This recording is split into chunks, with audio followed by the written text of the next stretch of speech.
Welcome to Fire Breathing Kittens, an actual play podcast. Every episode microplot is a complete adventure with a beginning and an end that fits into the overarching macro plot of the whole season. Because they stand sturdily on their own, you can listen to these adventures in any order and can skip any you don't enjoy. Today, we are playing using the combat mechanics from a game called Never Stop Blowing Up, created for Dropout's Dimension 20. It's our first time playing, so we might make a few mistakes. If you enjoy these mechanics, you can find Never Stop Blowing Up on dropout.tv.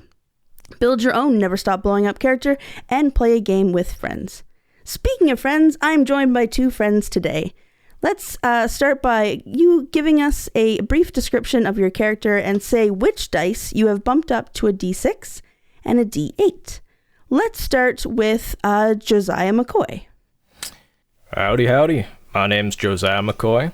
I'm a rabbit humanoid. I'm a pretty intense cowboy, wearing a black eye patch and this kind of beige bolo tie and fringe jacket. I'm no nonsense and the world's best bounty hunter. I've bumped up my tough to a D8 and my hot and my wits to a D6. And Sofia Yang. Sophie here. Hey, I should describe myself. I have beautiful dyed blonde hair in a ponytail. I just flipped my head. Woo! Hair flip. And a gorgeous eye, singular, in my head. My hot is at 8, and my drive and stunts are at 6. Perfect. Let's start things off. You both stand not in the Fire Breathing Kittens Guild Hall, but in a large, ornate lobby of the First National Bank of New Inthera. It's roughly 6 p.m., things are starting to get dark outside, and the sign facing out on the main entrance door reads, "Closed. We hope to see you again," and has a little winky face. A copy of the job posting given to you at the Guild Hall is in each of your pockets. Now, this wasn't a job posting just put up on the wall. These were handed out to you in particular. The job posting reads, "Wanted. 2 movie extras. No film experience necessary. A chance to help a struggling production company and to learn about the movie industry. Maybe you're a star in the making." So this ornate lobby has about 8 or 9 tellers, all standing empty. There doesn't seem to be any staff around. And then on the side of the lobby closest to where you're both standing, a single camera has been set up with a person behind it with a bushy like German Shepherd tail, but otherwise completely human. And a person sitting in like a director's chair who is, they are a tortoiseshell cat person, wearing kind of like loose baggy clothes, but otherwise would be a very sleek cat if they were not a humanoid animal. They kind of both glance over when you both arrive, but the tortoiseshell cat person is arguing with the camera person about something. The cat person kind of gestures for you both to come over, but never stops complaining to the camera person about what they're doing wrong. Yeah. So what do you both do? I'll step forward and talk to the director. Now, I understand you're looking for some extras, and amongst the two of us, we have a grand total of 2 eyes, so I think we are primed to be your next hit stars. Well, thankfully, the number of eyes has never mattered to me. Probably a good thing. We've invited probably 20 extras to be on the set today, and one way or another, they've all either left or not showed up or demanded that we pay them an exorbitant amount of money. This is excellent experience, and you'll be doing very little work. And if all goes well, maybe we'll have some... And she looks over at the camera person who kind of gives her a nod, and she says, maybe we'll have some pizza afterwards. But really, this won't take much of your time. You'll be doing very little, a little bit of a light improv with the camera, but it'll be fun. It'll be fine. Well, you know what they say. You can work for exposure, but don't exposure for work. I'll take pizza. Great. Sounds like I'm vastly overqualified, but I will take it anyways. She says, "Sweetheart, we're all vastly overqualified, I think, for a lot of things that we do. But I appreciate you stepping forward and agreeing to do this. If you'll both take positions at one of those empty bank tellers, we'll get Rock. Rock, can you come out here and we'll do the first scene with you coming up and depositing the check. And as soon as she calls the name, a 7-foot tall dwarf, which I realize is a contrast, comes out from the employee only section, which is about halfway into the lobby. He is bald. He's got a very white, tightly braided beard. This man could put a lot of bodybuilders to shame. He has a lot of muscles, and he comes over and kind of waits in front of the tellers to see which tellers you both are going to choose, and just kind of waits there with this piece of paper in his hand, kind of looking everywhere but where he should be looking at the moment. Are you here to make a deposit or a withdrawal? He looks down at the piece of paper. He says, I give you the check. And he kind of thrusts the check in front of you. And the director claps and says, "Very, very good, Rock. You know, you're doing very, very well. Oliver, if you can just..." And the Oliver, the camera person, who looks up from his phone, has been paying very little attention to anything that's going on, kind of swings the camera a bit and says, "Yeah, I got you in frame, Rock. Real good. I'm glad you remembered your line, buddy. You're doing real well." So he kind of smiles and says, "I give you the check," repeats it, and slides. I'm guessing he's sliding it over to Josiah. I'll wink at him and give him a big thumbs up. You're doing a great job. I can tell you're a natural. Just kind of beams a little bit. And then he looks back at the director. Director waves him on. He says, "Okay, I give you the check. Okay, I take money now," and just kind of gestures for you to give him money. I'll reach back into I'll go grab some money to give him in response to the check. We'll do our first roll. If you can give me a wits check, we'll say DC 2, when you open up the bank teller drawer. I rolled a 2 exactly. Perfect. So when you open that bank teller drawer, there is a lot of real money in that bank teller drawer. You would notice right away, this isn't fake camera money. This is real money. And a few objects have been left there from the teller that normally works this cubicle, this stall in the teller. Not wanting to break the natural flow of film production, I'll just take the associated amount of money that the check is for and hand it over to the actor.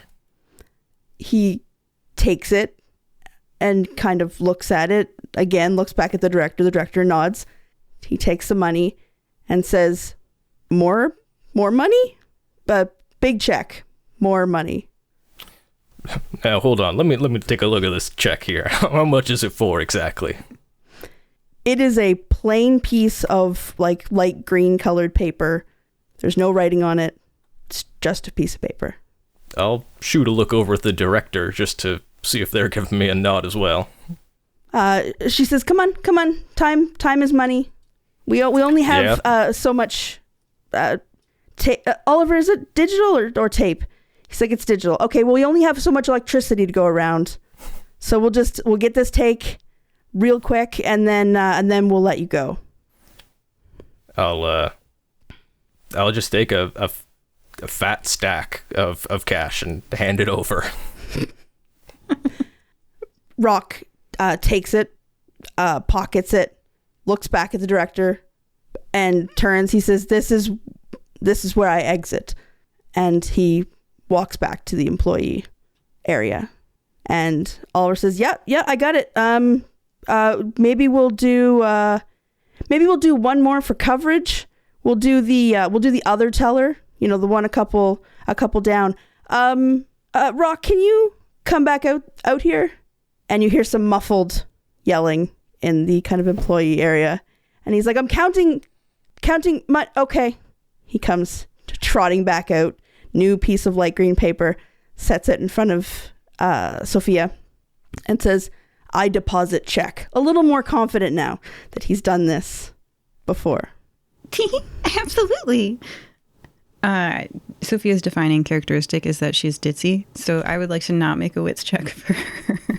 That's perfectly fine. Happily withdraw the entire drawer of real cash money and slide it across the teller counter to Rock.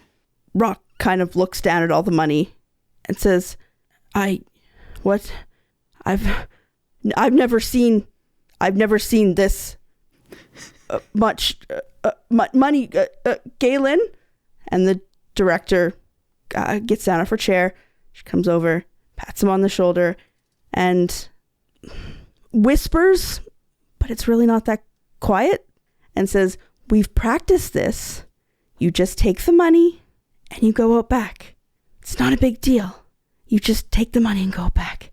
He says, okay. And he takes the money and just turns on his heel and goes out back.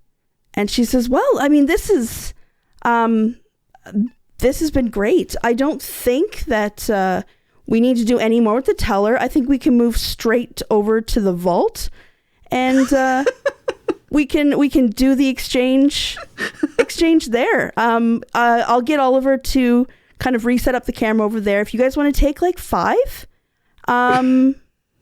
yeah, we'll meet over at the vault, which is just down a little ways down the lobby. There's kind of an entrance to the vault that they can bring customers into without having to go like around the long way. A place where people can go and get like their safety deposit box and their valuables they wouldn't want someone just bringing out into the lobby. So there's like a big vault door with a little number pad next to it. And she says, yeah, take 5 and I'll meet you over in the vault door. And Oliver, get off your phone. Just get stuff set up and we'll meet them over there. And she's smiling. She's beaming, really excited, animated, way more excited than when you guys first showed up. Sophie's getting ready for her close-up, applying makeup, tidying her hair. I think they really like us. I think we're doing a great job. Yeah, we are. Oliver is taking down his camera and he keeps kind of glancing over at both of you. And he's like, can I ask you guys a question? Absolutely. Like both of you. Was that real money that you guys were giving out? I mean, it was whatever I found I assumed your production was airtight enough to, you didn't exactly give us any training, so I just kind of grabbed what was in front of me. Okay. Yeah, I mean, admittedly, they didn't tell me that much about the shoot. I kind of know, like, the reason we're here and, like, making a movie and stuff, but is it kind of weird that it's real money? Maybe? Well, you shouldn't be able to tell if a prop is real or not. That's why it's a prop. It's a bank. It's probably insured anyways. I don't think it's a big deal. Yeah, I mean, yeah, okay, yeah. I know they had to, like, call the police ahead of time and tell them, like, don't come if an alarm is sounded or anything because we're just making a movie. And they told me that wasn't strange, but okay, yeah, sure. I'm assuming you guys already have, like, the vault code, like, to get into the vault, right? I believe I was just given a piece of paper that said I'm going to be an extra, and that's about the extent of information that I have. Mm-hmm. Oh, okay. Oh, Galen's gonna be so mad. I think, like, I hate to ask you guys because you're the extras. You know the least about this whole thing. But there's 2 codes, and they didn't give them to me. You guys wouldn't be able to, like, find them? I know it's a big ask. You guys just got here. You're getting paid with pizza, or so I've heard. They're supposed to be, like, in the manager's office or the staff room, something like that. You guys wouldn't mind going and getting those, would you? Seems like a job for a production assistant, but I have no qualms, and I will continue on to. I'll go check the staff room. Yeah, sure. Sophia happily bounces behind Josiah. So, the staff room. There's a staff room, clearly labeled staff room, and then next to it there's a manager's office, also clearly labeled manager's office. This is very old school bank. They don't believe in, big fancy nameplates on the door. Do you go to the staff room, or do you go to the manager's office next door?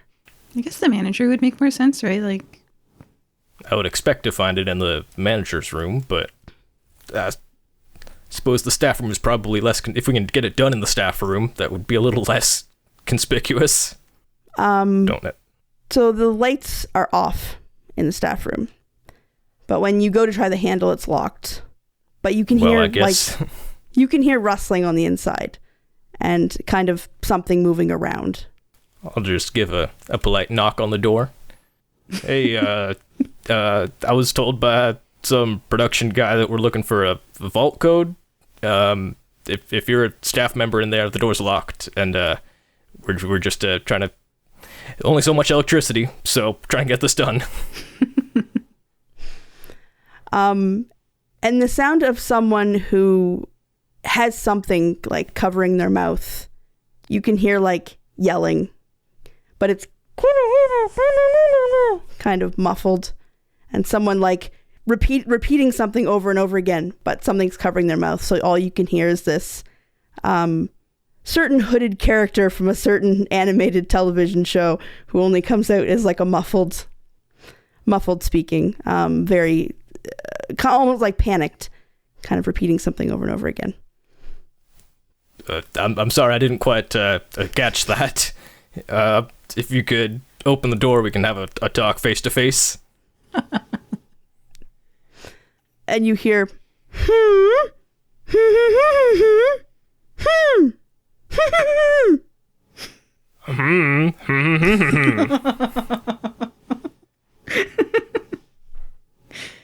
and then the I'll sound to Sofia. I don't think they speak English. Oh, darn.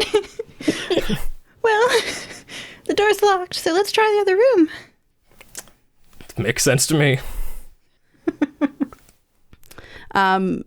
Staff room's wide open. It's completely empty. There's some chairs kind of pushed around. Things look ordered, but disorderly. Like things have been very hastily put back in spots. So the chairs aren't neatly lined up. There's some things kind of tipped over on the countertop, and there's some coffee kind of spilled on the counter in the staff room. Oh, so are we looking through the window? No, door was completely unlocked. Doors. Oh, is this the manager's office, or I'm confused? No, okay. Staff room right next door. Okay, different staff room. Oh, Just the manager's one staff room. office had the muffled voice? Mm-hmm. Got it. Okay. The staff room and the manager's office share a wall. So you have the manager's office right next door to the staff room. Free coffee as well as pizza. Are there mugs next to the coffee machine? Oh, there's definitely mugs next to the coffee. Yeah. Ugh, it's a little cold. I'm not sure that this staff room is necessarily the most upkept. I think Call me crazy. I think there might be something going on here. Yeah, they need to get better coffee. And the pizza. They offered us pizza. I haven't seen any pizza yet. Yeah, let's go talk to them about the pizza. Just as you're leaving the staff room, you can hear something kicking the wall from the manager's office. I think it's probably wise for us to ask someone about this. Yeah. We're just extras. I don't want to barge into a manager's office. No. Let's go Especially find that not if there's director. some going-ons behind closed doors. I agree. So we're gonna just keep leaving the staff room and go back to the main lobby, trying to find that director, this tortoiseshell cat person, Galen? Galen, yep. Galen's standing over by the vault, looking at the number pad, just kind of, you get the impression that she's just trying to that they are just trying to kill time until you both come over. And when they see you, they, bright smiley face, you come over, they're like, oh, great, that was probably more of like a take 10, but that's fine. We're not rolling right now, so we're saving electricity. Great. So we just need a code to get in, to get into the vault. Oliver tells me that you went over, you spoke with the manager, you were able to get it. Oh gosh. Sophie really doesn't want to let Galen down, so she's gonna be like, oh yeah, no, totally, and go over to the vault door and improv a code. So I'm gonna start, what does the dial look like? It's an old school rectangle with 0 through 9. There are 5 spots where the numbers go in. I try 0, 0, 0, 0, 0. And then I will just try my best at this. I would like to roll. Give me a tech check. Yeah. DC 10. Yeah. Just for pure luck. Well, the more rolls you do in this game, the more you can improve your stats. Oh, I should explain the mechanics to the listeners. We're rolling dice. I have a D4 in this, so I can't get a D10. But if I get a 4, I level up my dice, so next time I'm going to be rolling a D6. See, you learn and grow and never stop blowing up. And that's a 2. And if you don't succeed, you get a turbo token, and you can use that towards blowing up or progressing to another die. That's a 2. Nice. Yeah. So I'm going to get a turbo token. Yep. Towards my next. So you can, next time I could have put a turbo token on that and it would have been a 3 instead of a 2. Yeah. So you enter the numbers, you try a few times. Galen kind of very slowly loses hope with each number you put in, that you press enter and it flashes red as incorrect number. And she's like, okay, you're trying. That's great. But we're not rolling. So if you just want to if you want to put that number in, and then we'll open the vault, and then we can roll from the inside maybe. That would look cool, don't you think, Oliver? That would look really cool to kind of film from the inside as the door opens. Oliver, who is back on his phone again, it's like, yeah, sure, boss. That would be great. That would look really great. So we'll do that. She's like, okay, so if, maybe, it was Josiah, right? Yeah. If you want to, maybe you have the other code. I'm guessing that's why we're having, there's 2 codes, there's 2 doors. So maybe you just have the codes, mixed up. Yeah. 100%. Yeah. I guess she must have forgot the other one. I'll input a random sequence of numbers. Give me a tech check. We'll say DC 10 again. That's a 3. You get a turbo token. Yep. You get a turbo token. Ken's like, okay. See, I'm starting to think, laughs very awkwardly. I'm starting to think that maybe you folks don't have the code to the vault. Did you speak with the manager? I hear she's really nice. Doesn't put up a big fuss about people visiting her. I think there might have been a communication error with us and the manager. I don't think we necessarily maybe understood each other. Maybe you could. Do you have a pre-existing relationship with the manager? Maybe you could come with us and talk to the manager? They're just better hearing than we have. I just heard. She was trying to give us the code. Just like a speech impediment or something. Yeah. You know what? Let me check with my boss. I feel like maybe some things have gotten out of order. No big deal. I'm the director. I handle the problems. No big deal. I am Oliver. You don't want to go and talk to Zokfilki, right?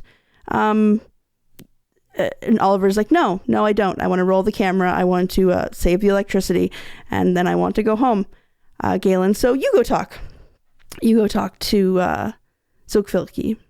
And director kind of now looking a little pale as a tortoiseshell cat could look, goes into like the employee only entrance and disappears for a moment.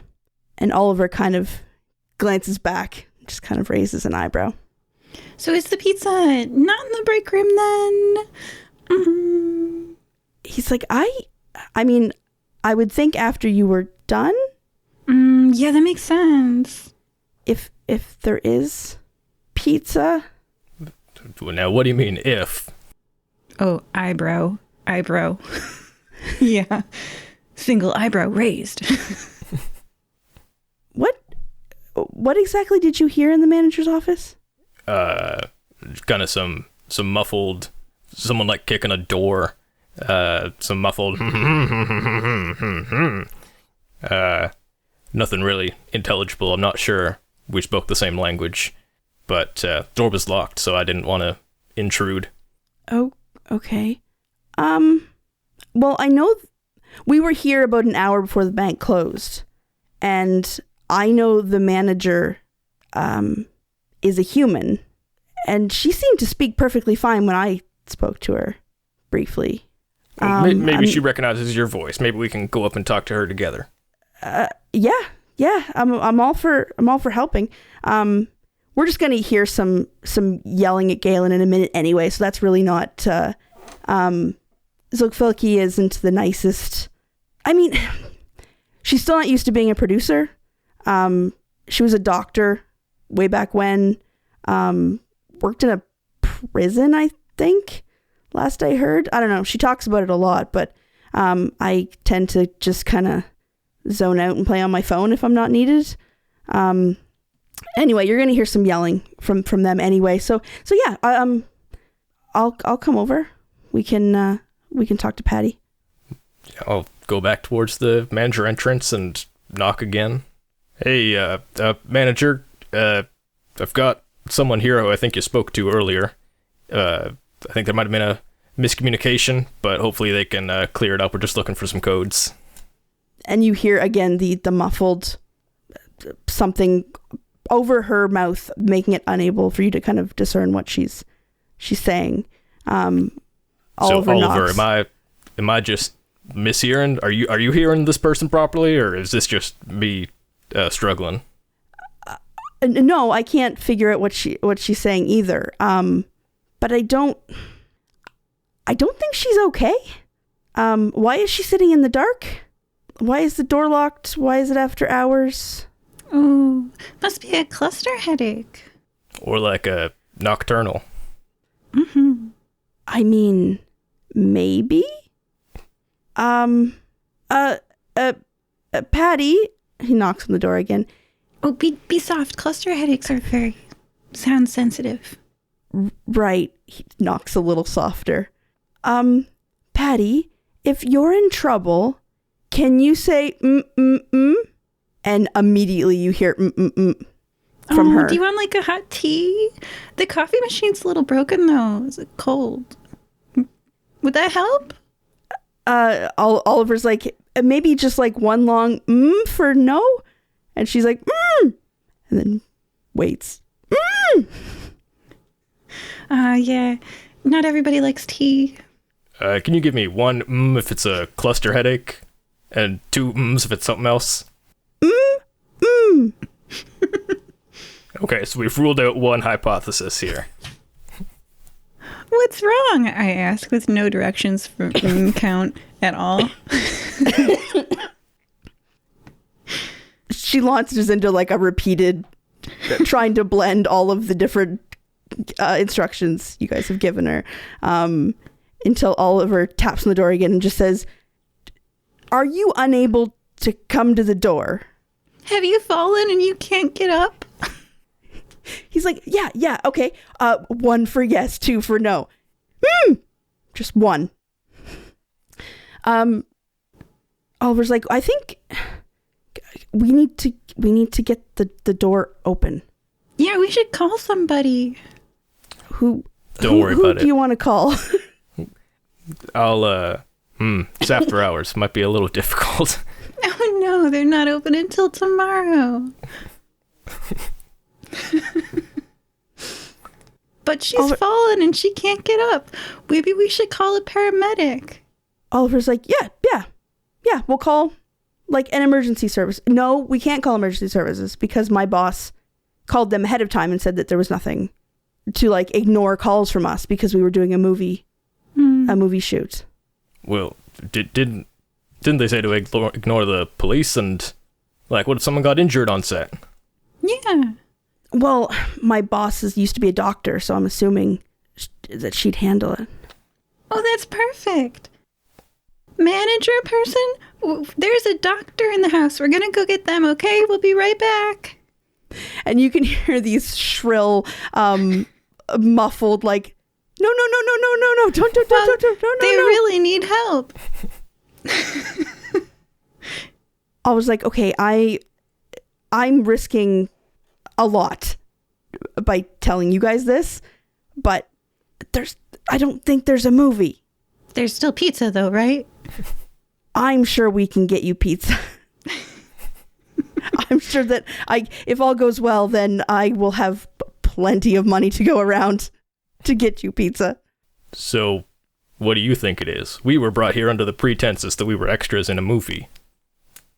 He kind of holds up a finger and says, like, hold that thought. He walks over to a kit bag, like a duffel bag behind Galen's chair and kind of kicks it with a foot.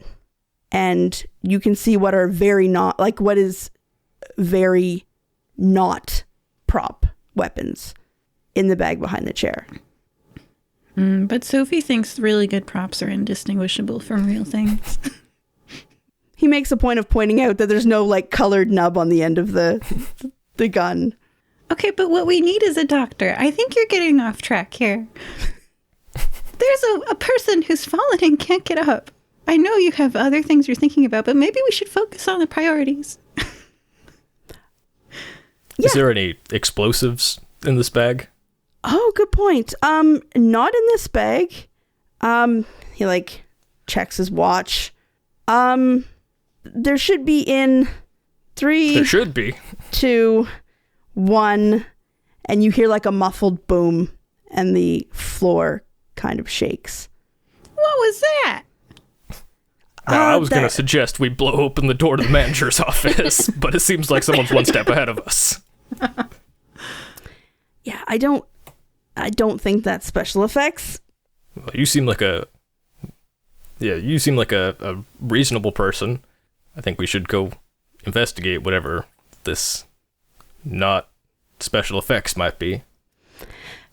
It's in the vault. Now, I thought we couldn't get into the vault. We can't get into the vault. Now, you're not making sense here, Oliver. I'm a little confused. How are we doing special effects in the vault if we can't get into the vault? Because the only way to get into the vault is to know both combinations unless you come down from the roof. Sounds like we might have to go to the roof then. Is that where the doctor is? No, I mean, you really don't want to talk to the doctor, but if you want to talk to the doctor, then we can, but she is not a nice woman, and frankly, I'm a little scared of her. That seems kind of contrary to the demeanor of a doctor. Former doctor. Okay, they got fired from that job. Well, then we should get someone.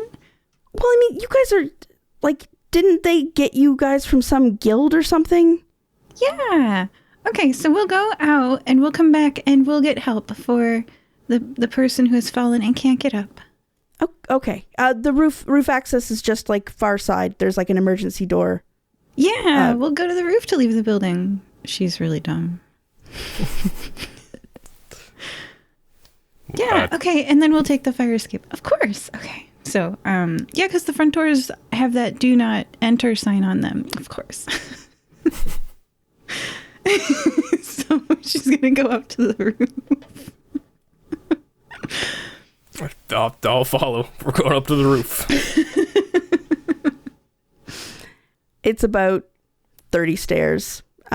Just kind of like the staircase is about, the walls are only as wide as the staircase. There's just a straight staircase going up to like a heavy like push door. There's a sign above the door that says "Do not let door shut," and hastily signed underneath management, just MGMT.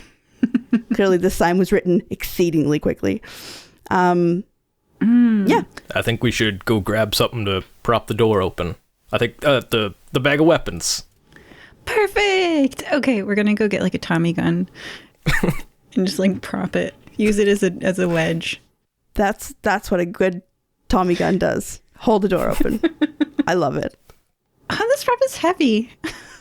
You get up onto the roof. The roof is fairly nice. It's not like a abandoned space. There's like some chairs. There's like some greenery set up. They're trying to do that whole eco-friendly rooftop. There's like a beehive on the far end.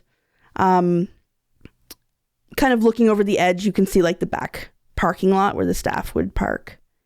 And closer to one side of the roof, there's just a big hole that goes straight down into the vault.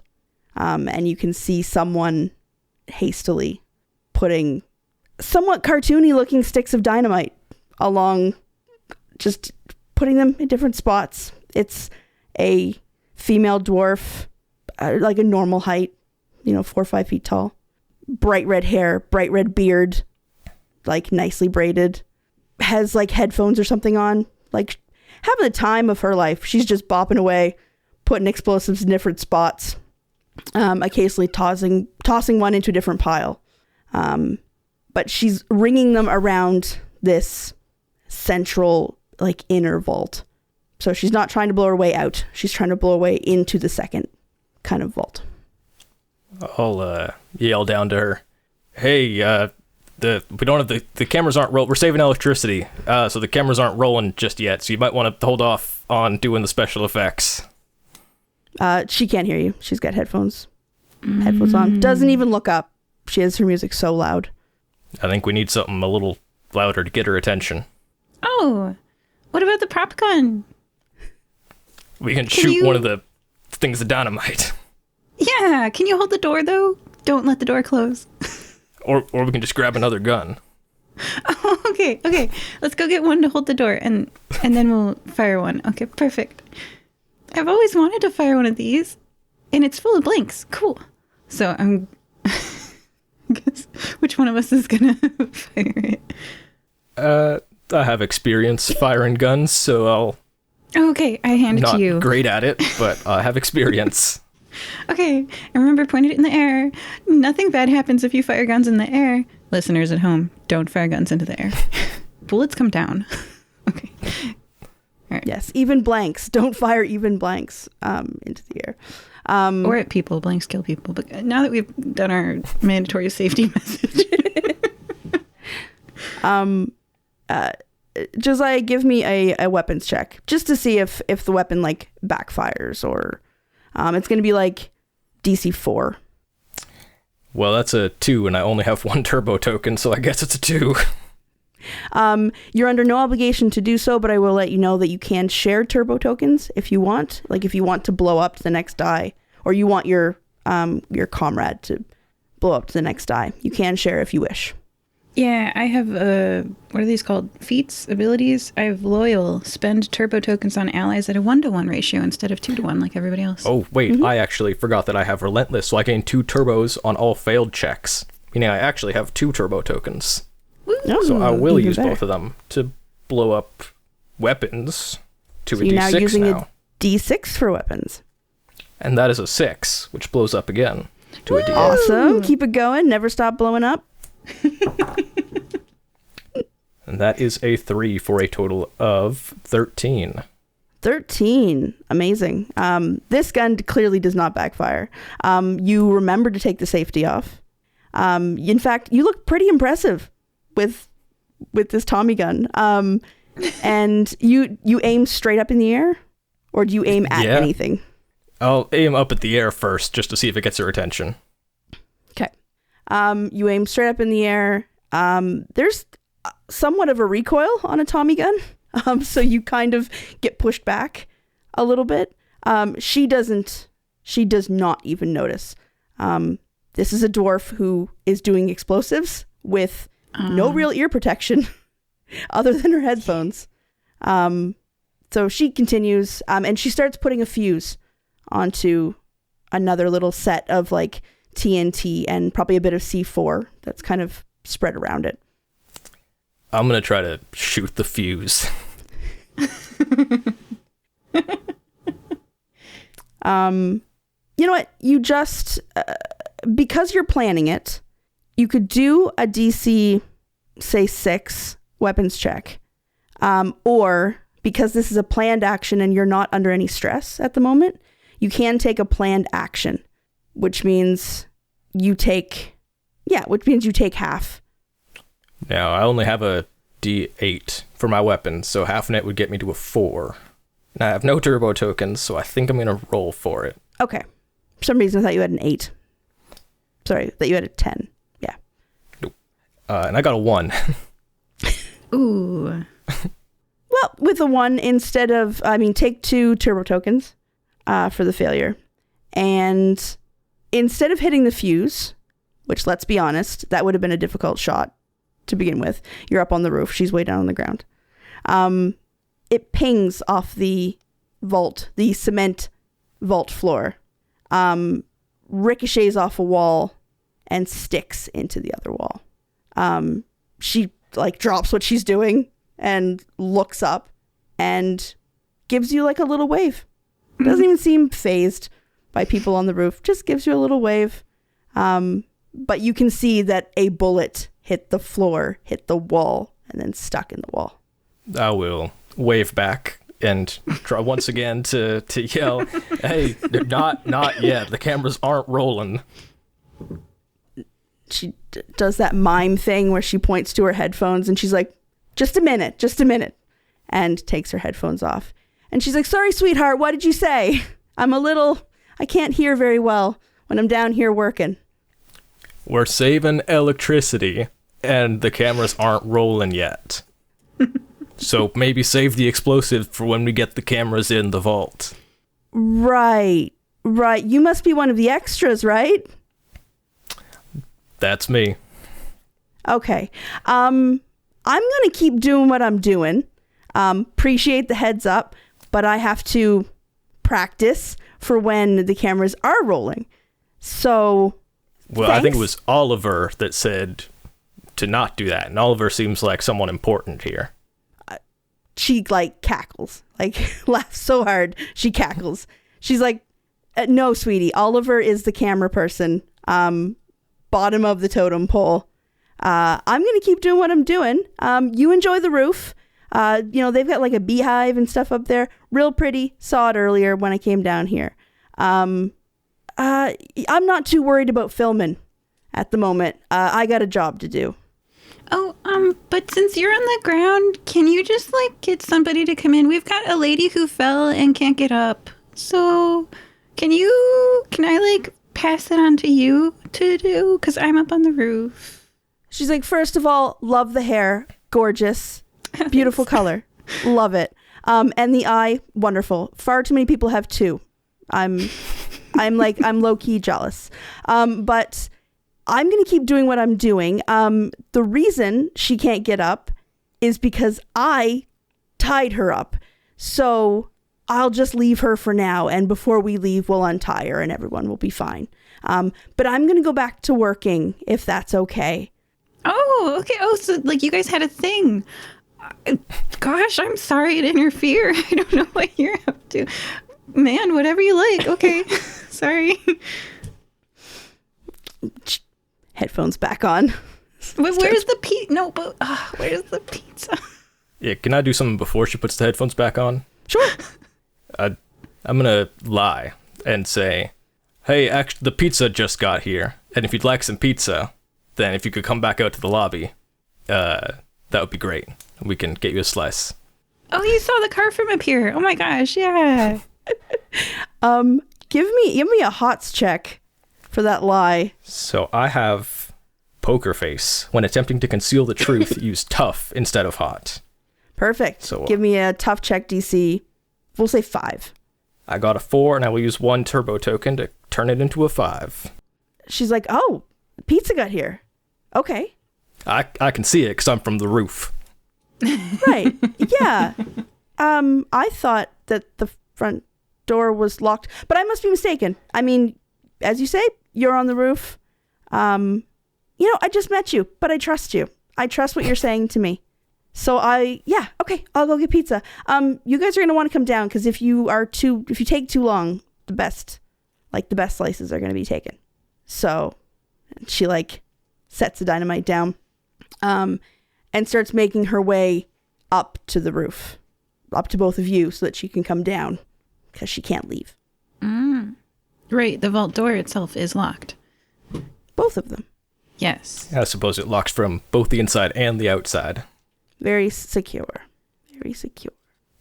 Don't mind our doorstop. We've got a Tommy gun propping open the door currently. Oh, but the pizza's in the lobby. Should we go down? Let's go. All right. We're going to meet her in the lobby. So when you both come down to the lobby and there's no pizza, I'll wink over at Oliver and go, Hey Oliver, this is the person who tied up the manager. I'm not going to intrude, but I assume she definitely has an intimate relationship with the manager. I think she could probably talk. Oliver, he recoils a little bit from this female dwarf. And he's like, Tisbel, I didn't ask them to interrupt what you were doing. I know you're busy. I think he looks at both of you and he's like, you folks said there was pizza here?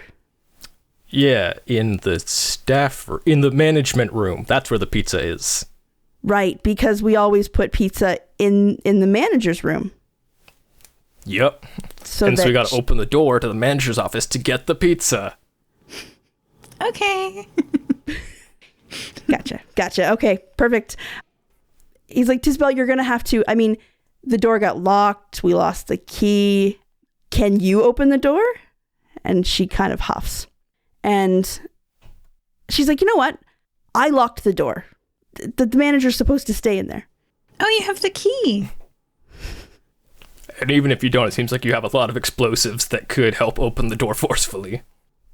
She's kind of looking at both of you like you have 3 heads, as the saying goes. She's just kind of a little confused about what you're asking of her. If you have the key, can you unlock the manager's room so I can get pizza? I was promised pizza. I should, they don't pay me enough. It was fun. It was fun tying her up. she's saying all of this as she's walking towards the manager's office. I don't need to hear what you guys do in your personal relationship. Oh, it's not like that. She's the manager, and this is a bank that we're taking over. Yeah, I'll unlock the door. Clearly, you two are you're a lot more stronger-willed than we thought. Okay, fine. Rock in a hard place.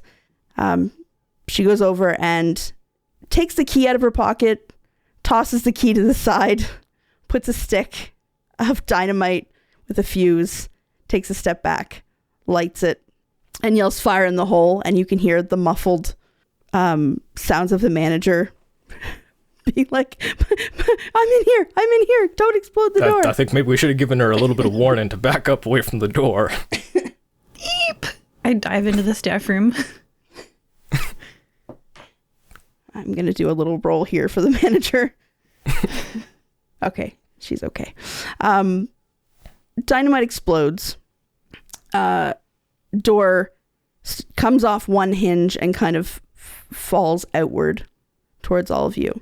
And you can see inside the manager is tied up to a chair with a handkerchief around her mouth, which is why she couldn't properly communicate. And she's kind of positioned so she can try to kick the wall. Nothing about this says, hey, we're having fun. This is a good time. This is a very hastily tied up, where most of the tying up is just wrapping rope around. No fancy knots or anything. And how to tell the difference between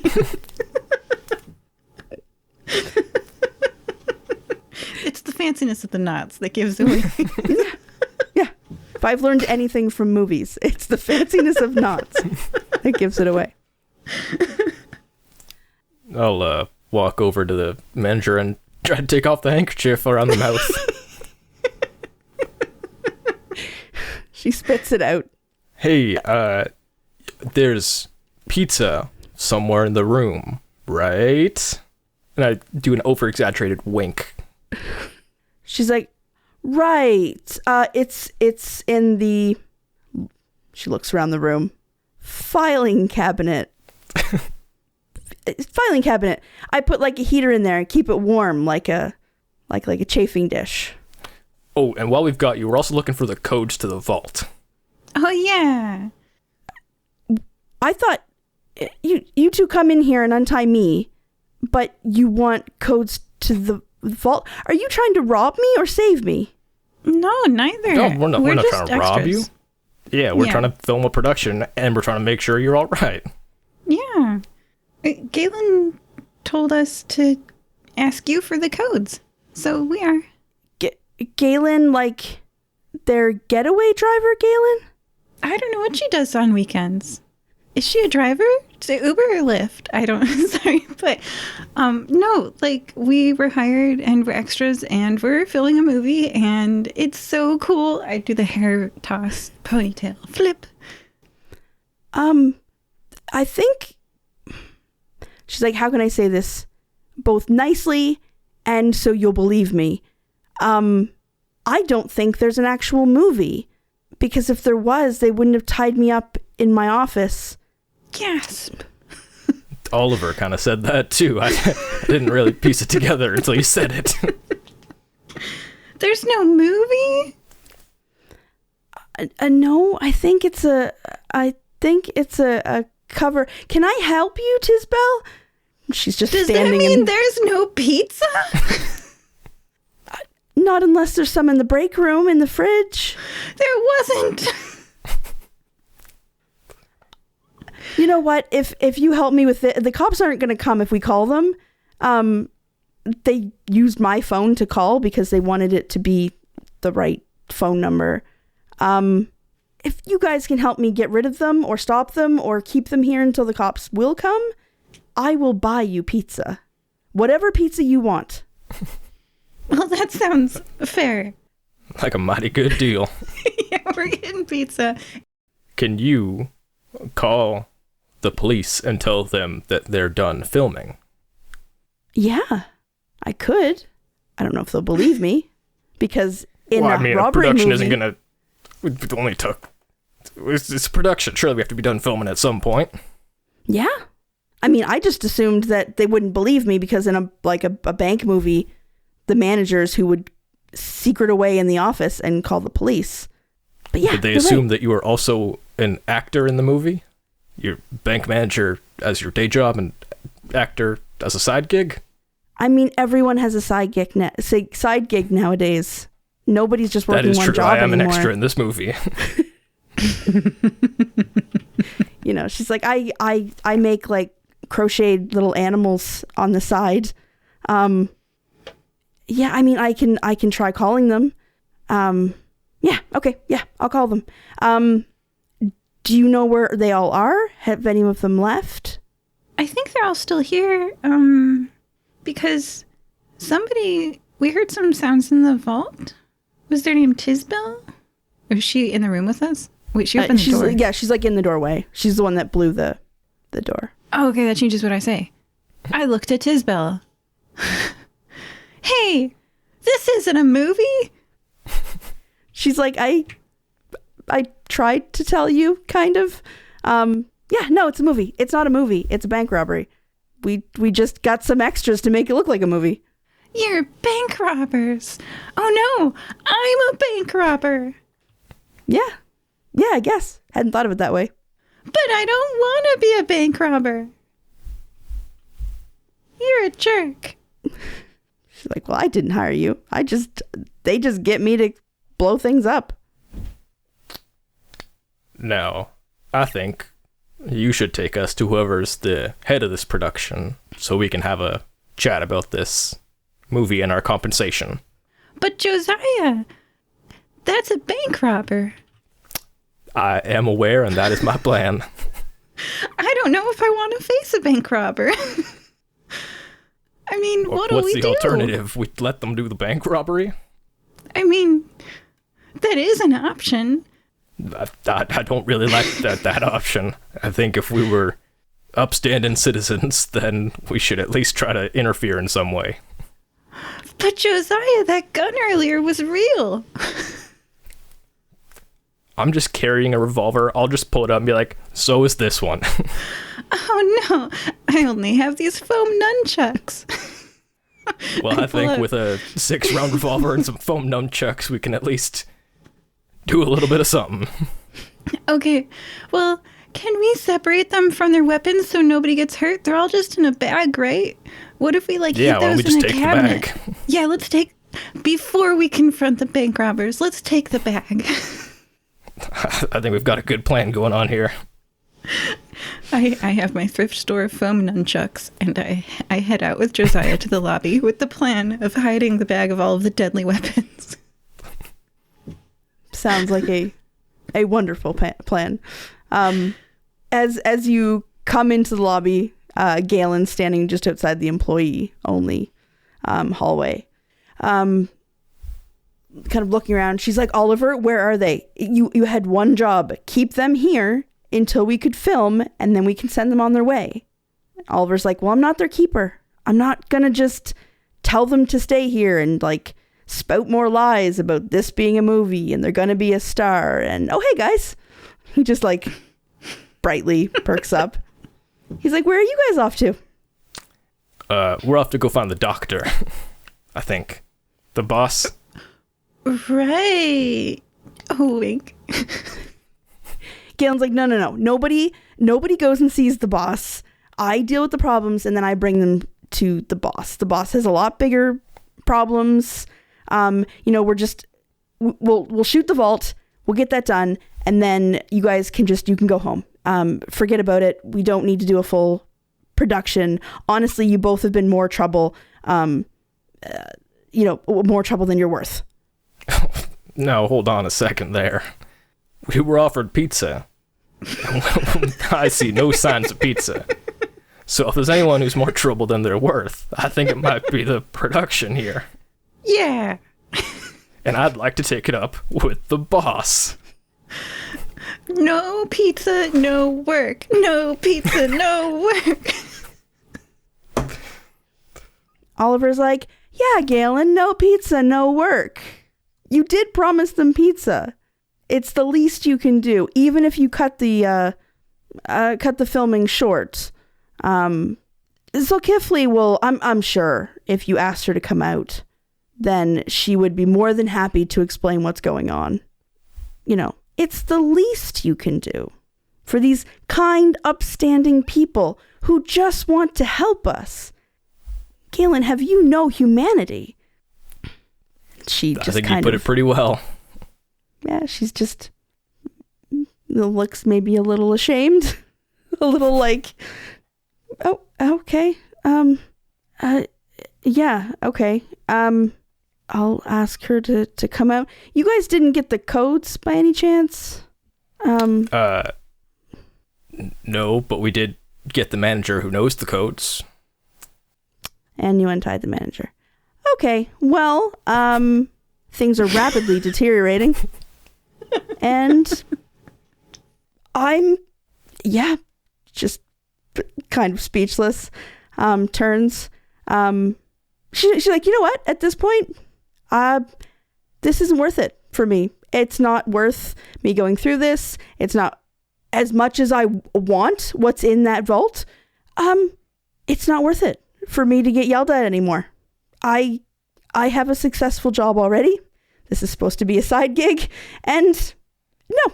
She's like, you know what? She puts in a little, like a key number for the employee only entrance. She's like, you know what? Go ahead. Talk to the boss. Deal with Rock. Open the vault. For all I care. I'm out. I am out. I have a tipping point and I have reached it. So have fun, Oliver. You can deal with the boss. And she leaves. She leaves through the front door and lets the door slam. Oh, but the sign says you aren't supposed to use that door. Bye. Okay, I'm going to take the bag. I walk over to the bag. Oliver's probably a little bit concerned. And I'm just going to go behind the teller desk and stick it in one of their, like, cabinets. I imagine that the back of the teller desk is cabinet access to the under desk region. Okay, yeah. Pat on the cabinet. They're in there now. He's like, that's a good plan. Rock doesn't really need a weapon, but yeah, it's good you get those out of the picture. He's like, if you guys want to go in, I'm staying out here. I'm not going in there. They know where I live. I mean, I have a tiny little place in Ulwood that, I keep to myself. This was supposed to be an easy thing. I have no loyalty to these people. Frankly, they've treated me pretty rotten. You're like the third person in this operation that's told us that today. You might want to consider unionizing. Yeah. Yeah, I mean, when you get a gang together on like classified ads websites, you're not going to get the best matches, I guess. Well, maybe you can be an ombudsman, right? Like a union representative, as well as, take that up as one of your side gigs. So then whenever these classified ads happen, now you've got another job. You can be the group's union rep. I didn't think I would get career advice today. But honestly, I like it. I think I'm young enough, and if I worked online, then nobody would notice my tail and they wouldn't care. So kind of standing this close to Oliver, and he doesn't have anything in his way, you can kind of see that he's got, even though he's human, he's got little bits of like fur here and there. So it's like he started turning into a dog and then just never really got there. It's mostly just a big fluffy German Shepherd tail and a bunch of hair that kind of flops over in front of his face. If you don't mind me asking, are you like a dog guy with alopecia or like a half werewolf?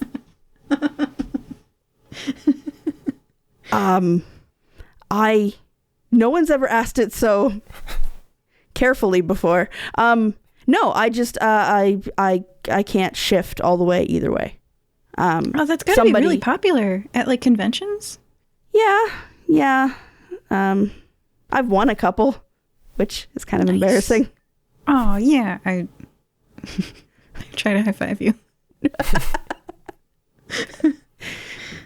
And I'm guessing miss a little bit because depth perception. I have no depth perception. You have to willingly high five me back or it doesn't work. Kind of gotta meet me. Oliver's a sweetheart. He does. Of course he does. He's like, yeah, somebody did something at some point when I was younger, magic or something. And I can't shift all the way to human. I can't shift all the way to like werewolf. I'm a lycanthrope technically. Yeah, but not important. Not my problems. My problems aren't important right now. Yeah, you guys need to put a hand on his shoulder. Hey, buddy, your problems are important. Yeah. Just because there's a potential bank robbery going on right now doesn't mean that you are less valid of a half werewolf. Aw, you're so nice, Josiah. I do my best. I mean, you come across as a little bit intimidating, but that's really sweet. Is it the revolver?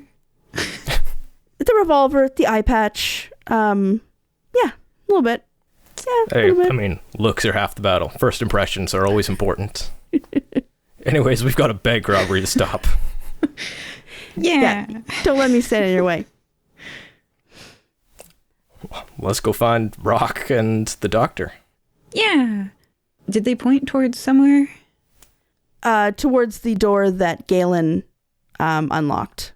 Like, put in the little key number for the employee-only hallway. And then just left the door open. Okay, left the door open. All right, yeah. I guess we go in. With our foam nunchucks and revolver, we're gonna make this happen. Given the transition point, would this be a good time to take a break? Yeah. It's a little bit early, but before we get into stuff. Sure, yeah. I don't know what to say. That's why I was leaving. Joining us for part one were our GM. Hello. Josiah. Hello. And Sophie. Bye-bye. If you leave a review on iTunes, we will read it aloud on air. In the middle of this episode, we have a special treat for you. It's a podcast promotion swap. We're going to tell you a little bit about the podcast Comic Sans. They want you to know, quote, Comic Sans is a podcast about comics for the curious, hosted by seasoned reader Yen, the comics half, and page-flipping newbie Nat, the sans half. It's a comics show that's light on lore, heavy on craft, and full of laughs. Each episode dives into a new comic as the hosts explore what they love about it and break down how stories are told through the tools of the comic book trade.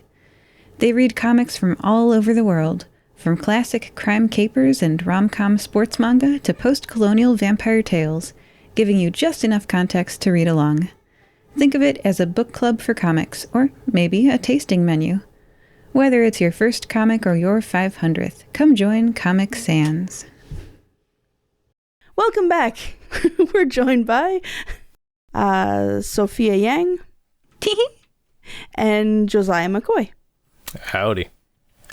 In case you were too drunk to remember, in the first half of this episode, Josiah and Sofia were hired as extras for a movie production, which, through some trickery and deceit, was soon discovered as a not-so-elaborate cover-up of a bank robbery. Galen, the director, and Oliver, the camera op, were instrumental in helping discover what was actually going on when they were trying to get codes to the vault, and the manager, tied up in the management office, could not communicate.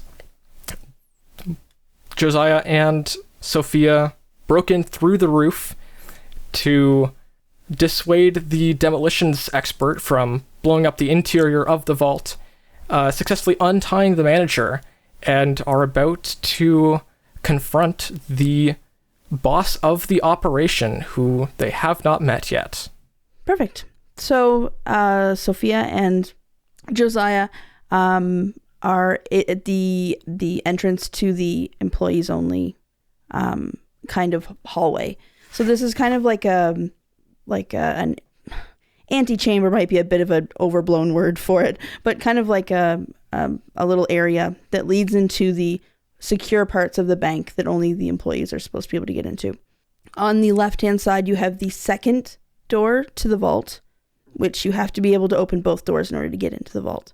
And then on there's like an elevator that goes to the second floor, directly ahead of you, and then to the right there are some offices, for staff to do like money counting, or if there was like PR there, or just kind of like anonymous office space that can be used. And then there's like a big filing room when you go past the office space. Coming into that room, you don't see no one's standing at the other bank vault door. You kind of just catch like the leg and part of the back of Rock as he's leaving to go into the other office space. Hey, Rock, over here. He kind of he walks backwards and kind of peeks around the corner, and he says, "Oh, the tellers. We're not recording right now, I don't think." And he takes a really long moment to consider you both. He says, "You both are extras, not actual employees, so you shouldn't be in here. Please wait out there, and we will see to you later." No, see, we got express permission to come back here, and we were actually going to go talk to Zulkifli. Zulkifli, the boss. The boss? Yeah. I don't know, someone on production told us to go talk to them. Oh, no one talks to the boss except Director Galen. Yeah, it was Galen that said to go talk to the boss. But no one talks to the boss but Galen. Boss is very busy. I'll Rock. lean in a little bit and go, "Hey, Rock, so my name is recorded as Josiah. My actual name is No One. So when you say no one goes talk to the boss, that's me." Give me a hot check. A DC 5. This is Rock. That's a 3. Do you have tokens? Can you blow it up? I have 1, but it's not going to get me to a 5. I have 1. I can spend turbo tokens on allies at a 1-to-1 ratio because I'm loyal. If you think this is worth it, then... What final boss fight? All right, Yeah, I'll spend 1 token, and you'll spend 1 token, and we'll get that up to a 5. Okay. Rock kind of nods. Okay. If your name is No One, and no one is allowed, he's actually like holding one hand up to kind of compare the two things as though it's a scale. Then yes, no one is allowed to talk to the boss. Okay, that works. Come with me. And then he stops and looks at Sofia. What is your name? Sophie. Sophie. Again, one hand up, weighing it. Sophie, No One. But you're with No One, so that's fine. Yeah, that's fine. Come with Rock. Okay. And he starts leading you kind of through the staff offices. He's taking his time. You have time to look around as you're walking. And he is talking away, but it's not to either of you. He's just kind of talking to himself as he walks. What is he saying to himself? Rock. I am allowed to do this. He is called No One. No one is allowed to. He's still reasoning it all out because to him it works so perfectly. There has to be something wrong with it. And, this is a man who has put all of his stats into strength. And he, he's just going over things, what he's going to say to the boss when they get there, that this is no one. You told me no one can come and see you. I have brought you no one. He's talking away as you go through the staff room. And the staff room's really, it's not the staff room, it's like a set of offices.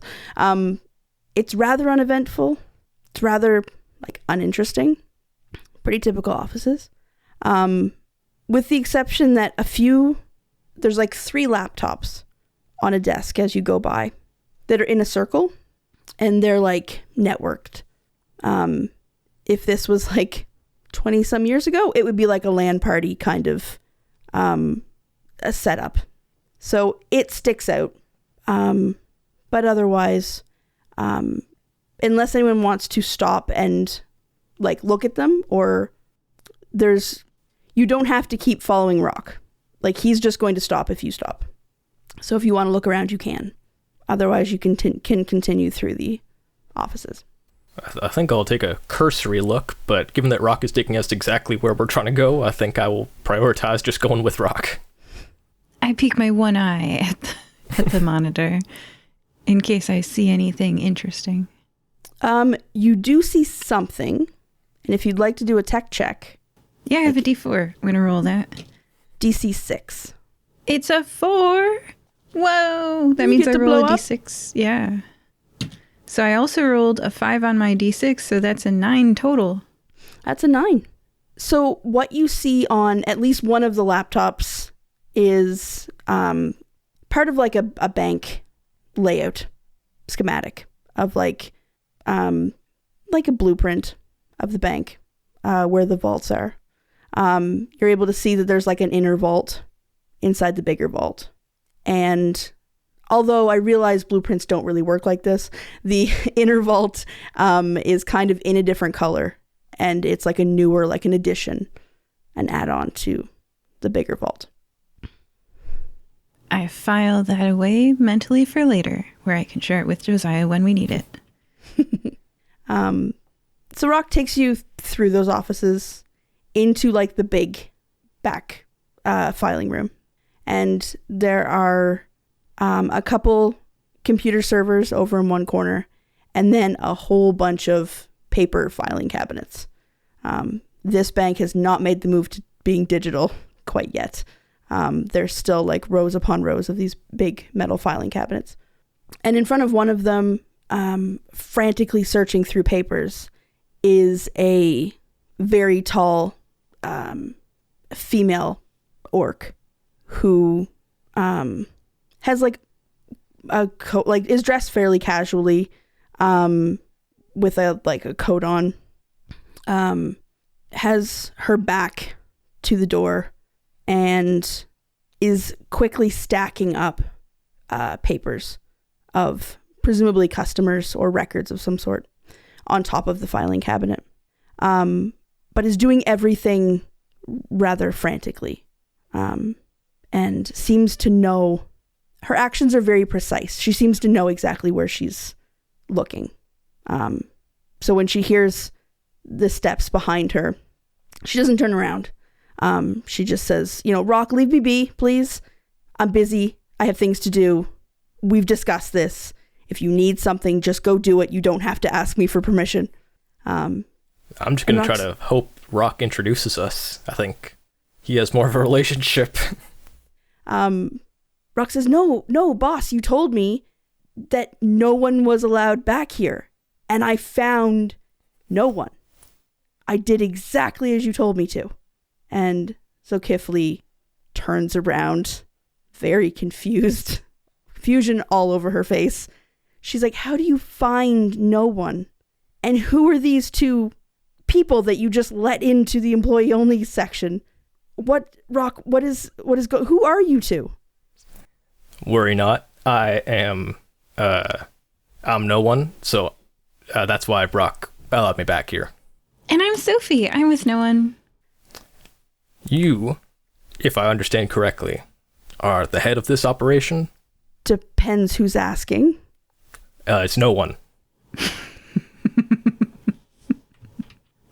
I know that I keep company with someone who believes that someone is named no one, but I don't believe that you're named no one. I can see the wordplay here. And while I appreciate it, who are you actually?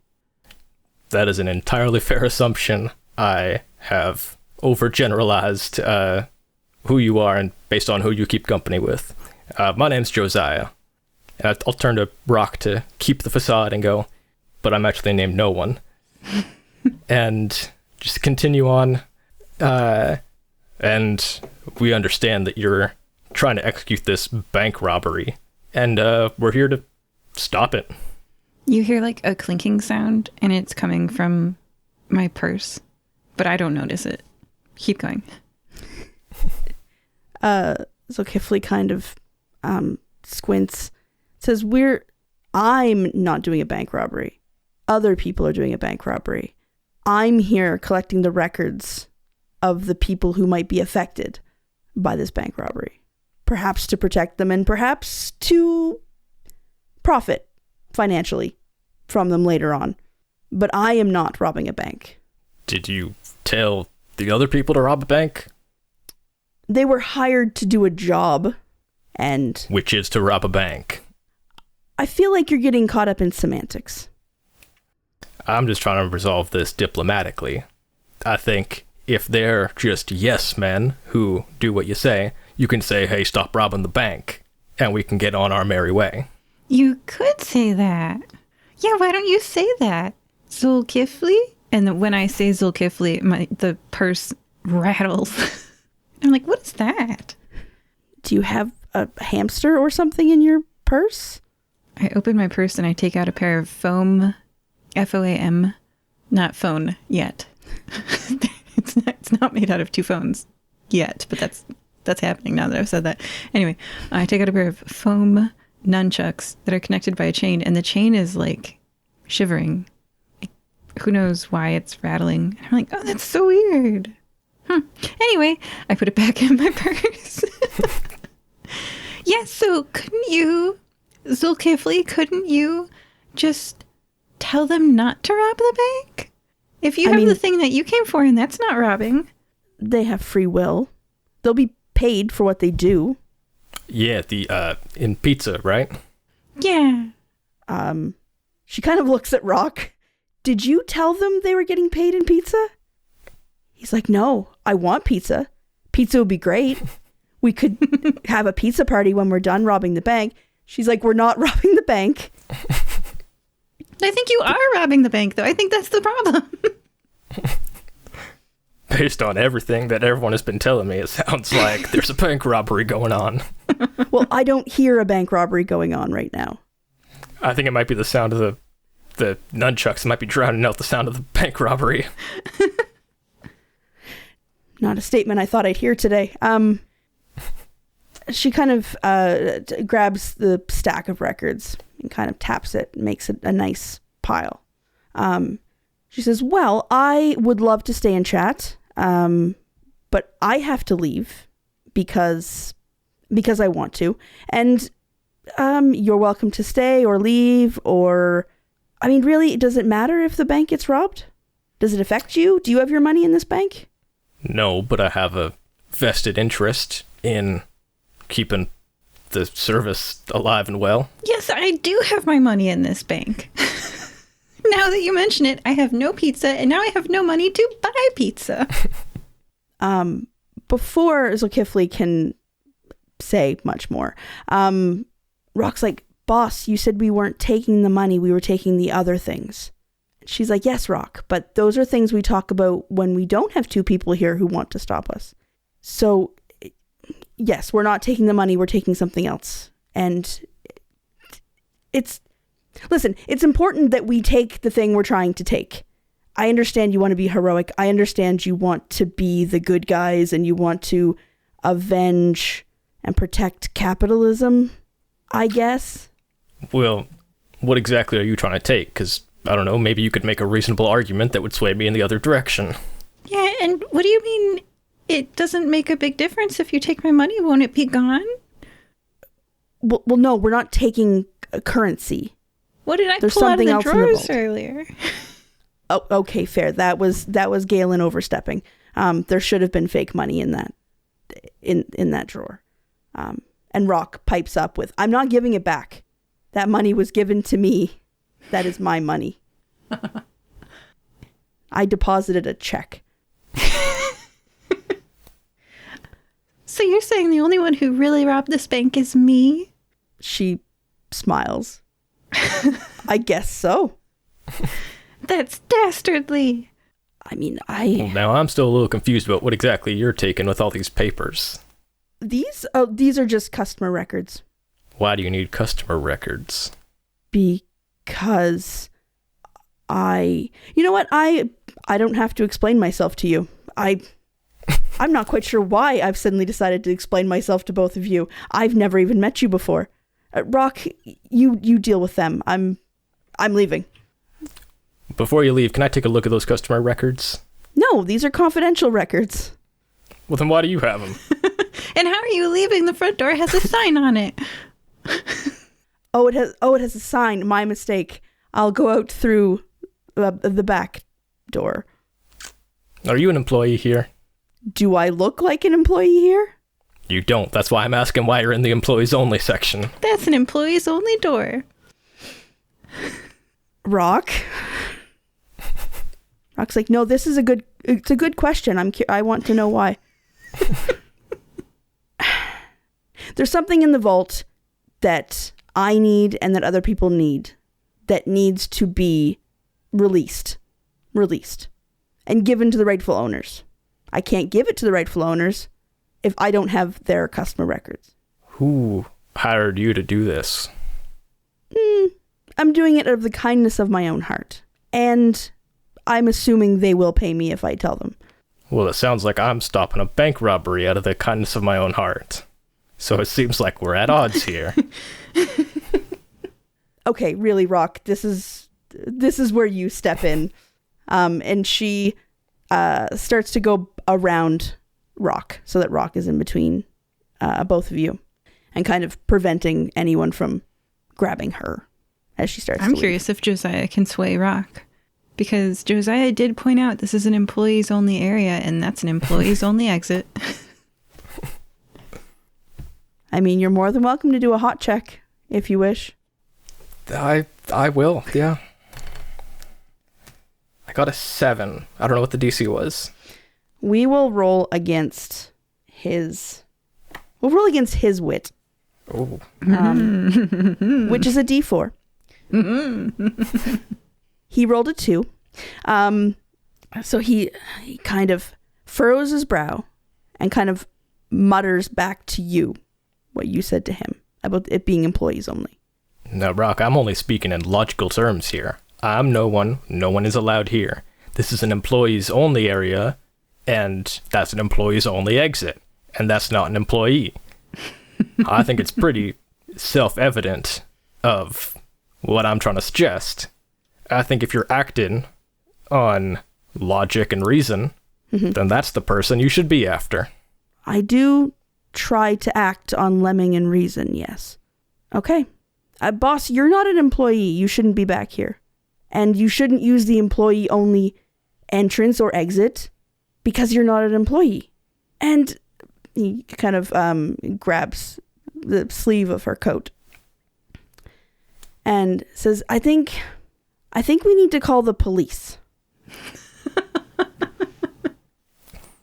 I think that's a mighty fine idea, Rock.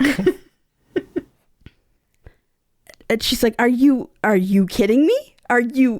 I hired you? You're supposed to be like my bodyguard and you're stopping me from leaving? He says, but you're not an employee. And this is an employee area. And I don't understand. And he almost looks like he's on the verge of tears. Oh, Rock. And then I guess I pat Rock, the 7-foot-tall dwarf, on the muscles. And I say, well, if you want, we can all just wait here until the police arrives and we can ask their opinion. He says, okay. Yeah. Yeah, we'll stay here. The police will come. They'll explain. And then everyone can have pizza and go home. And I can watch a movie if I want when I get home. Oh, what movie? I really want to see Die Hard. Yeah, Die Hard, I think. It's supposed to be very, very smart. I think I'll like it. You're a smart guy, Rock. I think you'll enjoy it. As per Zulkifli, I think you and I need to have a little chat about what these walk-around answers are that you're giving me, and these false pretenses that you've hired Rock under. Zulkifli is being held by Rock by the sleeve of one coat sleeve, but she still has another arm, and she is going to just throw a punch at you because you're the one who keeps questioning her and asking questions. She's not a patient person, despite being a former doctor. So she's going to throw a punch. So it would be her brawl versus your tough. Now, I do have Smokin', which is -3 on a difficulty for a first impression. And I think this is the first impression I've rolled against Zulkifli. Yes, I would. All right. I would agree with that. Okay, her brawl is a DC 12. Sorry, her brawl uses a DC 12 or a D12. So she got a 10. -3? She got a 7. I also got a 7. Meets it, beats it. In my games, player always wins on a tie. So she throws a swing and just misses. Maybe because Rock pulled her back at the last second, or Josiah just dodged. She misses. I think Josiah probably just tanks it a little bit. It doesn't quite completely miss, but just an unflinching response kind of grazes him a little bit, and he just stares down. And she kind of recoils back a bit. Now, I've been diplomatic and, dare I say, nice up until this point. But if you'd like me to use a duffel bag of weapons, then I can bring some firepower into this conversation. Or we can have a conversation like two adults, and you can tell me why exactly you're looking to release something from the vault and distribute it to customers. If I still had my cleaver, then this would be a completely different story. But I don't think you would go and get a weapon and use a weapon on an unarmed person. I'll take out the revolver from my hip and go, you don't know what I'll do. Oh my gosh. She says, no, I think I'm calling your bluff. I'll give you one more chance to try to answer the question. She says, I don't need to explain myself to you. What I'm trying to do, you don't seem to accept. That is a good thing. Well, I don't know what you're trying to do. I've already told you. Maybe if you answered. I've already told you. You said you're trying to release something from the vault, and that would benefit people, and that you need to distribute it to people based on the records. But I don't know what that something is. I might agree with you, but maybe I don't. I don't know what that thing is. I'm going to take off the safety of the gun. Rock's kind of eyeing up the situation. He's like, boss, I think he's serious. No, Rock, I'm no one. I told you that already. My mistake. He says, boss, he has an eye patch. They are the most dangerous people. Who you calling they? Fair. Like Rock doesn't. He's like, okay, yeah. You both have one working, like one eye that you use for things. You're both very intimidating. Boss, please don't get into this, because then I have to help and protect you, and I don't like guns.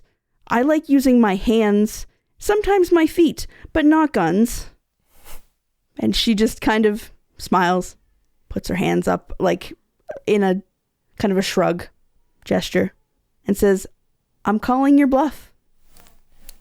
I'm going to try to shoot her foot. Oh my gosh. Give me a weapons check, and I'll roll it against her tough. Oh, all right. Oh my. She got a 5. I have a 5. Oh my. She also got a 5. So, a gun beats foot. That well-known proverb, gun beats foot. She yells, pulls her foot back, is like hopping on one leg. She said, fine. If you have the codes, open the vault. I'll show you what it is. I have to get Oliver's phone from him to open the inner vault, but Is there any reason you can't just tell us? Seeing is believing. How about you tell me what it is, then I'll choose to believe it or not. They're glowing rocks. I believe you. And they do something that's frankly impressive. It makes sense that they would be in a vault. Yeah. And you want to distribute these glowing rocks to customers of the bank. To the rightful owners. They should never be in a bank. Who are also customers of the bank. Yes. Because I don't have records for other people they belong to. This is the first stop. The first stop. How many glowing rock banks are you intending to burgle? As many as I can find. It's a very lucrative scheme that I've come up with. So what do the rocks do? Again, if you get me into the vault, I will show you. I'll even give you your rock. My rock? Yeah. I already told you I'm not a user of this bank. And I don't have a rock. You do. What? Mm-hmm. I believe her. Well, can I see my rock? Not Yes, you. Rock's like, I really thought everyone was talking about me for a minute. And it's both a good and bad day for me. Still holding her jacket sleeve. See, I don't think that was too difficult, but I think we should at least go talk to the bank manager and see what they have to say. I knew this would happen. I knew if we got people that also belonged to a guild that adventured, like for good, generally, that... Okay, fine. Go and get the bank manager and convince her to either unlock the vault or to give you the codes for the vault. And see how that goes. Well, it seems like you know far more about this operation than I do, and you're still withholding information, so I think you should talk to the bank manager. I ordered someone to tie the bank manager up. Oh, I'm gonna go talk to the bank manager. You guys can continue to shoot each other here. That freaked me out. I'm gonna go talk to the. Like, I don't know. I've never seen someone's foot shot before, so I'll just go talk to the bank manager. So I go down. I forget. We're not on the second floor, so I just like go down a hallway. Yeah, 2 hallways into the lobby and then the manager's office. I'll be right back. Okay, I'm just gonna go take a quick chat with the. I assume they're still in their office. Yeah, they haven't left. Okay. All right. Hey, knock, knock, knock, knock, knock on the door. Lean in. You know, you see my ponytail, like my dyed blonde hair, can like swish around the corner of the door frame. Be like, hey, girl. So, I just wanted to talk. Patty, right? Mm-hmm. Yeah. Okay. So, like, question. Zulkifli says that you have my rock in your vault. Is that true? Well, I mean, that's... all of that would be confidential bank information. I can't disclose what is or isn't in there for security reasons. Right. And that is why I'm only asking about my rock. I mean, I haven't seen your name. I'm not even sure if I know your name. I'm Sophie. Hi. So Zulkifli assures me it is indeed my rock. She has the records up there. So only talking about my rock. Nobody else's rock. Do you have my rock in the vault? We can check. Okay. Let's check. Yeah. Okay. I can open the vault. Yeah, no, I think I can get into the inner vault today. Okay. All right. One other question. Do you have Josiah's rock in there too? I don't know who I don't know what things in there belong to who. Okay, all right. Let's Josiah and me. Let me go get him, and we're gonna check with you in the vault, and we can of course leave the vault if our rocks are not inside. But we just want to know. Okay. All right, Josiah. Yeah. I skip through the hallway. Hey, Josiah. Knock, knock, knock, knock, knock. I know you're busy right here. Do you want in the vault to check on your rock? I mean, if I've got a rock, I guess I probably should check on it. Yeah. And then you, Rock, will you make sure that Zulkifli stays here? Yeah, I can do that. I mean, I'm supposed to protect her, so I can make sure she's safe here. Yeah. Okay. That's not a problem. So the manager is opening the vault for you? Just for me and Josiah. Not for you, bank robbers. We're just going to check out our rocks. Who's Josiah? Is that no one? Sorry, that's my pet name. For no one. Okay. That would be confusing. We don't want to who's on first here. So I don't know what that means, but okay. Okay, That's we'll be right baseball, back. I think. Yeah. Okay. Josiah, do you want to just peek on your rock? Yeah, I mean, I can't say I'm not curious as to why this unknown bank that doesn't have me as a customer has a rock with my name on it, but I'd be remiss not to investigate. Same seas. I do not remember depositing a rock here. Okay, we'll be right back. Okay, bye. So the manager takes a little while longer because she doesn't skip across the lobby or like immediately. She kind of takes her time. She's still a little shell-shocked about all the things that happened. And eventually she gets to the vault. She puts one code in the front door, one code in the side door, opens up, almost faints at the amount of destruction that's happened in her vault.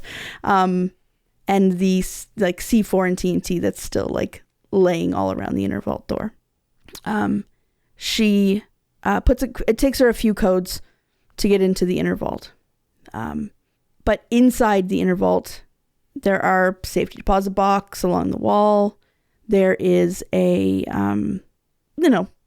typical vault stuff like safety deposit boxes. There's some currency that hasn't been put into circulation yet.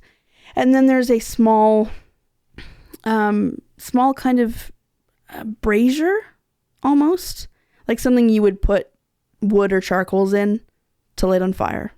But instead of that, there is this pile of shiny black rocks that are glowing very faintly red. And they are made of like a volcanic glass kind of thing. So when you're looking at them from a distance, the facets are all shiny. But then when you look close, it's kind of like a mirror. You can kind of see inside. Hey, bank manager, what exactly do these rocks do? Honestly, I honestly don't know. We had someone deposit them, and Who? I don't know. I'm the manager here, but I'm not the top person. I okayed that they were depositing a physical item, and I verified it wasn't like an animal or something alive that could be injured by being in the vault. But someone says, hey, we have shiny rocks we want to deposit. We have some people that just describe like gems, shiny rocks. And it would be kind of rude to ask them to explain further. Kind of insulting. Did you see that person? No, it all came through like a paper network kind of thing. Would you, the bank, be liable if somebody deposited like a stolen item in your vault? Yeah. Because Zulkifli says that these rocks don't belong to the person who deposited them. I mean, we did our checks. I mean, they just look like rocks to me. So was your checks just looking at them and going, yeah, they're rocks? Pretty much, yeah.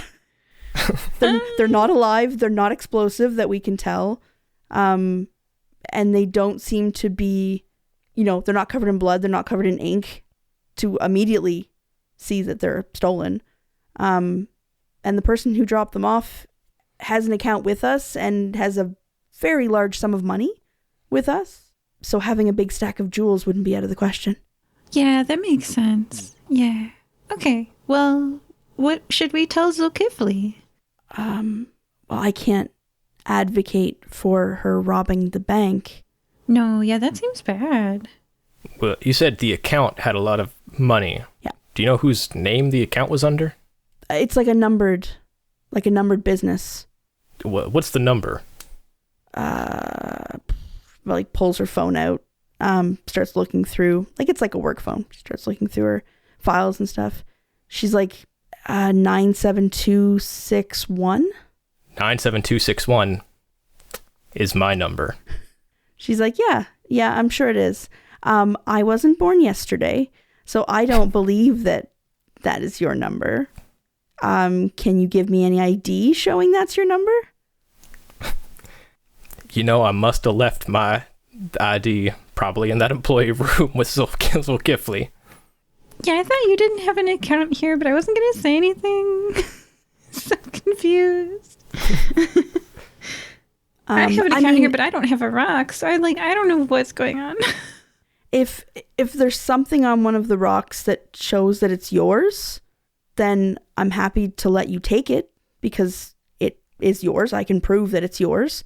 And then if the owner surely there must be. If Zulkifli wanted to redistribute them back to their original owners, there must be some way of identification. Well, you know what? You guys untied me. I'm going to turn my back. And I would prefer you not take all of them.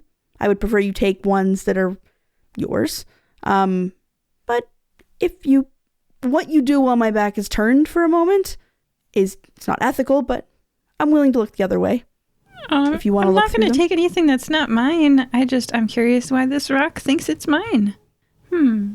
Yeah, I just want to pick one up and see if there's some way of determining why they're glowing. Ooh, Josiah touches the glowing rock. Before Josiah touches the glowing rock, roll a d20 for me. And if you get 1 through 10, one thing will happen. If you get 11 through 20, something else will happen. I got a 3. You got a 3, so 1 through 10. So the first rock that you pick up, that you look in, it's kind of like a memory album, like faces. You don't recognize the person, but when you pick it up, it starts as them as a child, and then them as like a little bit older. It's just little snapshots, little pictures. And it gets to one point where there's like the picture of a cottage, and then it keeps going, and then it goes up to this person as an adult. And watching as an adult, it's almost like, not quite, but almost like a live feed. You can see that person like washing dishes in their kitchen. And then the rock goes dark. And then after a moment, it starts over again. As a baby, then a child. I'd like to grab another rock just to show that they're different people to the bank manager. So the second rock you pick up, you do recognize. And it's a very young boy with like brown hair flopped into his face. And he's playing with something, and then he's running around, and you can see a big German Shepherd tail like wagging excitedly. And it's like a special occasion or something. And when you watch right till the end, you can see the bank lobby and Oliver sitting there looking at his phone while he waits for all of this just to blow over so he can get what he was promised. I'm going to tap the bank manager on the back, just get her to turn around. Mm-hmm. So here's 2 of the rocks. If you look at each of them, mm-hmm. clearly they're not the same person. Mm-hmm. So it follows that these are individualized to other people. I mean, if you look at this one, that's the guy sitting out there. I assume he wasn't the guy who deposited all of these because, he said he was just a camera operator and didn't seem to have a lot of money. If he's a camera operator, he's probably not depositing lump sums into this bank. But either way, I think Zulkifli might be right that these are owned by not one person. Yeah, I can't really. I never thought I would say I can't argue with a rock, but I can't argue with a rock. I mean, I highly doubt she's going to go give them back to people out of the goodness of her heart. But, I mean, they could have come to the bank and done the correct paperwork to withdraw them, and they didn't have to rob the bank or tie me up. There's paperwork to withdraw something someone else deposited? There's paperwork for everything. Can I fill out some of that paperwork? I mean, if you want to. Well, I think we should probably at least take a couple to Zulkifli and explain the situation, because I think there might be some level of miscommunication. It seems like you don't really know exactly what these are, and that there's no malicious intent behind keeping them stored away in the vault. Yeah. And also, I seem to have earlier handed all of the money from the bank teller window to Rock. We should probably sort that out too, because I thought it was a prop. And I'm just letting you know because I feel bad. Okay. I'm guessing Rock is the giant door of a person. Yeah, with all the tightly braided beard. Yeah. Okay. As much as I would like to say it's no big deal, he can keep the money. I probably should deal with that. If you want to take the rocks to show Zulkifli, that's fine. Did you want to look through and see if you're in the pile of glowing rocks? What is my life right now that there are glowing rocks in my bank? I mean, I don't really need to see my life. Like, I'm good. I know what I did. Okay. So, but that's nice. I actually might want to keep my rock. I don't really want anyone else having it. Oh, you don't want, like, it's sort of like having your own show. It's fine. I think I'm all right to not broadcast that to whoever's hands it falls into. Okay. All right. Josiah takes Josiah's rock, and I don't take Sophie's rock. And I'm like, but we should probably get that money back from the other rock so that my bank account isn't at zero. I mean, it was already pretty close. Okay. Yeah, I think Rock will. I think he'll give the money up. He seems sweet enough. You just have to talk to him, right? I think. If not, Josiah's going to shoot him in the foot. You were firing guns in the bank. I mean, which time? Actually, I think both times for me, so I don't think it matters. Which The one time? wasn't in the bank. It was on the bank. Which time? I need to go home. This has been a long, weird day, and my family's never going to believe why I'm however many hours late for dinner. Okay, Josiah, take the rock if you want to take the rock. Sophia, don't take the rock if you don't want to take the rock. And if you want to show Zulkifli, fine. I can't just let her into the bank vault to take all of them, though. So I will go call the police. And hopefully they've been here long enough to know that a production doesn't take that long. Not when they said it was a 3-man show. You know. Man, nobody ever counts the extras. Let's go get my bank account money back from Rock. And you go back to Rock talking Zulkifli's ear off about things that only he cares about. The plot of Die Hard being the main one. I'm sure lots of other people care about it, but Zulkifli doesn't. And Zulkifli stands up when you both get there and says, "So, you saw the glowing rocks? They're real. I can go in. I can get them." Well, kind of a compound question there. Yes, we saw the glowing rocks. No, you can't just waltz into the vault and grab them. But how do we know that you're going to distribute them accordingly? And how is the bank records... If there's people... Hold on, let me think about this. If there's people in the rocks that don't have accounts with the bank, then there's no account for you to give them back to. Mm-hmm. What are you going to do with those rocks? Do you want the actual answer, or do you want the answer that will make you happy? Give me both and I'll decide. I'm going to keep them safe, and when I find the person, I'm going to hand them over, not ask for any money in return, and just do it all out of the goodness of my heart. And what's the answer that'll make me happy? That was the answer that would make you happy. Okay, give me the real one then. I'm going to sell it, obviously. I have to live. I don't have a profession anymore. It was rather rudely taken away from me. So I'm going to do what I have to do.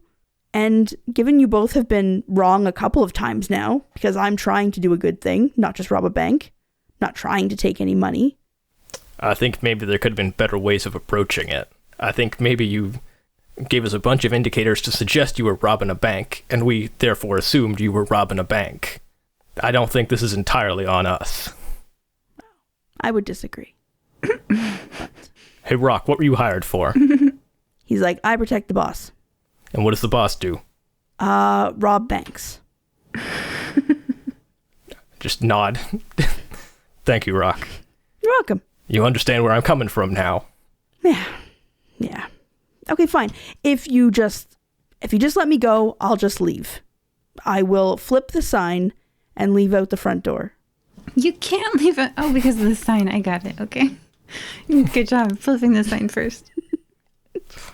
Just smiles and nods. But if you leave, then what about my bank account being at 0? Oh, Rock, just give her the money back. And this whole time he's been like counting the money, or he's like holding the pile of cash either in his pocket or in his hand. And he's like, okay, I get to hold it. I've never held that much money before. So, give me a HOTS check. Okay, all right. Like DC 8. I'm purposefully putting it rather high to see.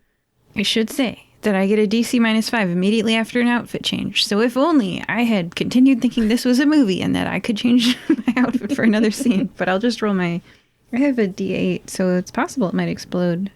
And I could get this. It's a 7. I don't have any turbo tokens. If I hadn't spent the turbo token earlier on convincing Rock, I could have convinced Rock now and exploded my dice for hot. Ah, bummer. No, I only got a 7. With a 7, he takes the stack of money and looks at it, and then takes like half of it and gives you half. And he says, I've never had that much money before. So now we both can have money. Okay, I'm going to put mine back in the bank drawer. Are you going to put yours back in the bank drawer? Should it be the same bank drawer? Some came out of this other teller one, and I'm unfortunately walking very close to the guns. I open a drawer, and I'm dumb, so I open the duffel bag drawer. I'm going to put it back in the... Oh, and I quickly close the cabinet, but they've seen all the guns. In this drawer. This one over here. Rock's like, the bank has guns? How do they get robbed? They have guns. Right in the teller thing. Okay, that's good. Is there any of the green paper lying around? Oh yeah, that he originally used as a check? I put it in this drawer earlier in exchange for the money. Yep. I'm going to take out that green paper and just hand it back to Rock and go, here you are, Rock, for doing such a good job. It's worth a lot of money. You can exchange it at a bank for a lot of money. I can deposit a check. Not on camera, like a really real check. Exactly, Rock. I can afford 2 pizzas now. He just walks away talking about pizza because he has a check now. Yeah. So if there isn't anything else you guys want to talk to or check on, I mean, we should probably do something about these rocks and not just leave them in the state we found them. Yeah, who made these? Where did they come from? Who deposited these? Dun, dun, dun. Well, I suppose we could always go back to the records room. We have that account number. Oh, yeah, we do. I didn't write it down. Oh, no. It's like 97261. Yep. Is that right? Yeah. Oh, my gosh. 9 minus 7 is 2. 6 plus 1 is 7. 97261. Oh, my gosh. Josiah, you're so smart. Let's go check the record. In the records room, there is a record for that business. Yeah. And there's just no owner. It's just the business name. What's the business? The business is the numbered, that number, New Inthera Limited. It sounds like it's a mystery for another day. Certainly going to keep my eyes peeled for that number again. I don't like that they got my memories. That's strange and uncanny, and I don't like people having that kind of information. Josiah's rock is as tucked away in inner coat pockets as it can be. He's trying to prevent himself from getting pickpocketed. And we'll end it there. Goodbye. Bye.